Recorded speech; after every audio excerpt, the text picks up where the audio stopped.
If there were 10 words or phrases that you could use to influence better and sell faster, what would they be?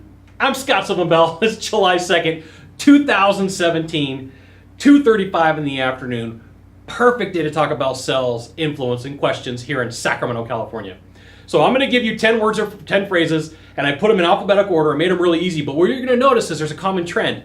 And a lot of these words and phrases are rooted in your childhood experiences, okay? So here we go. Number one, consider. Now, you're going to have to ask this as a question. You're going to have to insert this word in a question. So it would be something along the lines of, would you consider going to lunch with me? Well, the person has to think about that. The person's asking, like, wow, you know, I really like that Scott Sylvan Bell guy. I think I would go to lunch with him. You got to let the movie play in the head. And where I see a lot of salespeople struggle is they ask the question, but they don't allow the person they're asking to think about the answer. So just let it roll for a second. Would you consider? And then ask your question and just let it roll. Let that person think like, hey, you know, that would be cool to do business with your company. I could really see myself driving this car. You know, would you consider driving this car to, you know, a date? Would you consider driving this car to work? You know, find out what's going on in their head. And the person literally has to think about it, what they're doing. Once you ask, would you consider, ask your question, then be quiet for a second, then do a follow-up question, okay? Second on the list, totally rooted in your childhood experience, totally rooted in my childhood experience. So I got to tell you a story. I was in 9th grade, and I was here in Sacramento, and I wasn't doing too well. I had a 1.9 GPA. That's right. It was like below 2. And my dad came to me and he said, hey, Scott, I'm really disappointed in the way that you're, you know, moving forward in life. You have a lot of different options. Come on, man. You know, get the game going. So after that, changed my game up, got better grades, okay? But disappointed. So the way that you would use this in a sales process is, let's say that you're sitting with a buyer and they go, hey, you know, what do you think of company X? Well, you know, my mom told me not to say anything bad about people if they're not here, but I don't want you to be disappointed, okay? That's one way to use it. The second way to use it, let's say you're using a good, better, best scenario, and you got product A, B, and C, and then they say, hey, Scott, you know, which product would work the best for me? Well, based upon everything you told me, I think you would be disappointed in option number C. I don't want you to be disappointed, right? And you're going to see people react to these words, okay? Number 3, do me a favor. I learned this one from my good friend, Dr. Kevin Hogan, about 10 years ago. It's been incorporated in just about everything that I do. When you watch my videos, you'll see this at the end. Do me a favor is huge. It's like, it seems like so innocent, right? It seems like, hey, could you do a small favor for me? Would you do a small favor for me?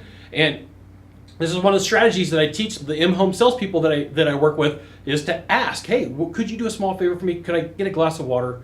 Could you do a small favor for me? Could I, whatever the request is, but whatever it is going to take up some mental real estate. And it gets people used to doing things for you. So like if you start at the very beginning, hey, could you do a small favor for me? I just need your driver's license.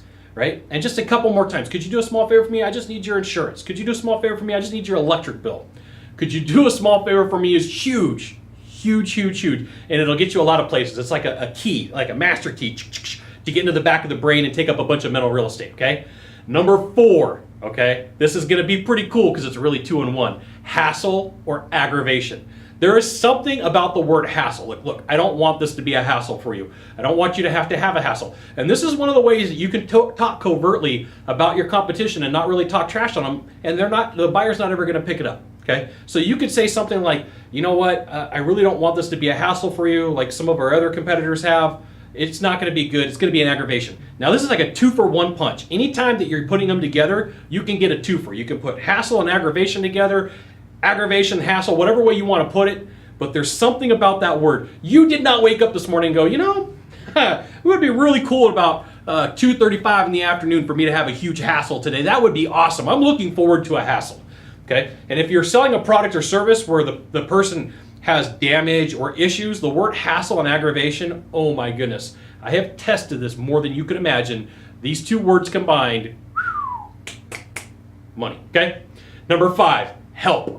This is another word rooted in your childhood experience. So, you know, I have 5 brothers and sisters. I'm the best looking, I'm the most fun.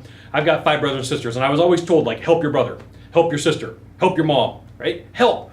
Would you like my help to fix this problem for you? That's one of the ways you could close. You could ask a question, would you like me to help you with this, right? That's one of the ways that you could use help. There's multiple ways, but you got to know, if you say, hey, would you like me to help you with this, it's tough for somebody to reject you, because like they're using, you know, the social engineering that we all live by. Well, I don't want to reject this guy. He just asked, you want some help? Like, think about it. Like, how many times when somebody says, would you like my help? You say no, except for when you go to a store and, hey, can I help you find something? People say no. That's probably one of the one times that it says it. But like, almost anybody's going to say, yeah, sure. Okay? So you know that you could close with the word help. You could use the word help in so many different ways.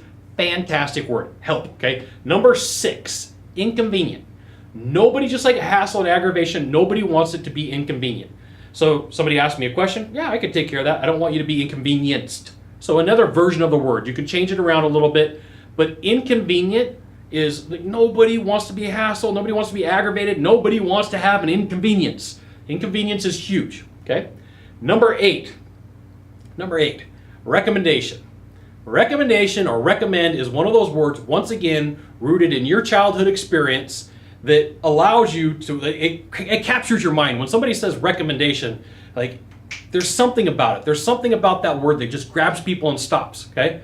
So you could be in a process with somebody and they can ask you a question and you could say, would you like my recommendation? This is a permission question. You're getting permission from the buyer to answer a question. It's a lot of thinking here. It's a lot of work and a lot of effort. But when you ask this question, would you like my recommendation? They're putting you in a professional seat. They're putting you like in this, like they're putting you on a pedestal. When they say yeah, oh my goodness, it helps you out so much. Like, you have no idea how much I have tested this word and how well it works out in the field in so many different industries. Would you like my recommendation at this point, right? Would you like my recommendation? Huge, okay? Number 9, once again, rooted in childhood experiences, share. So once again, I got 5 brothers and sisters. I was told to share a lot. So anytime that I'm working with people, I don't just tell them something. I always say, could I share something with you? And then once again, they're saying, yes, you could share something with me. It's a small commitment. It's a micro commitment, as you could call it. But the word share is huge. There's so many different ways that you could use this process. You could sit down with somebody and say, hey, so you called and you wanted me out. Would you like me to share some solutions with you? Yeah, that would be fantastic. Okay? Most salespeople just jump right into it. They're just like, let's go into sales mode. No. Let's eat up some mental real estate. Would you like me to share something with you? Could I share something with you? Would you share with me? It's really tough for people to not share after they've had a whole bunch of brothers or sisters or friends in society growing up as kids and everybody told them to share.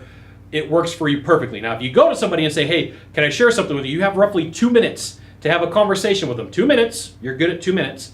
But you better have your conversation on point. It better be bold pointed out. You better have practiced it. You got to know that when you say, hey, can I share something with you? You have about 120 seconds to have some sort of a conversation. It seems really long, but it goes by really quick.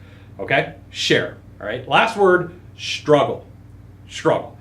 Somebody could ask you a question. You could say, hey, look, I really struggle with that. Would you like me to share why? Now, once you understand that you can stack all these words together, it becomes very cool for you. And I would recommend that you put all these words and start using them as an interchange because it does help you out.